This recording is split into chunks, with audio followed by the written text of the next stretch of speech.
Hi hello' কি খবৰ সকলে খবৰ নিশ্চয় ভাল সকলোৰে। আজি শাওণ মাহৰ শেষৰটো সোমবাৰ, সেয়েহে মই ৰাতিপুৱা সোনকালে উঠি দাঁত ব্ৰাছ কৰি আকৌ কাপোৰ উলিয়ালোঁ। মন্দিৰলৈ যাবলৈ বুলি উলিয়াই থৈ মই গা ধুই আহি আকৌ এয়া জেঠাইক থ'ব যাব ল'লোঁ। জেঠাইক থৈ পেলাই মই আকৌ এতিয়া ঘৰলৈ যাব লৈছোঁ।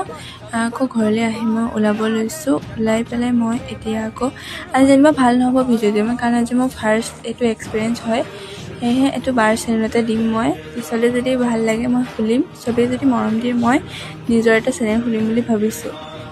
চবেই এই ভিডিঅ'টো মৰম দিব। ভিডিঅ'টো ভালকৈ কৰা নহ'ল যদিও যিখিনি পাৰিছোঁ সেইখিনিকে দিব চেষ্টা কৰিলোঁ, সকলোৱে যদি মৰম দিয়ে। আকৌ লিপষ্টিক আনি মই ইমান মেকআপো নকৰোঁ বাৰু, যিখিনি কৰিছোঁ আপোনালোকক দেখাই দিছোঁ। আকৌ ফেচন অলপ দেখাই পেলাই মই আকৌ এয়া কাটালুপত মাৰিছোঁ চুলিখিনি আহি থাকে আগলৈ। তাৰপিছত আকৌ এয়া কুকুৰ আহিলে, আকৌ কুকুৰক খেদাবলৈ বাহিৰত ল'লোঁ। আকৌ মন্দিৰলৈ আহি আকৌ ফটো কেইখনমান উঠিলোঁ, তাকে দেখালোঁ। পাৰ্চনেলটো চবেই মৰম দিব।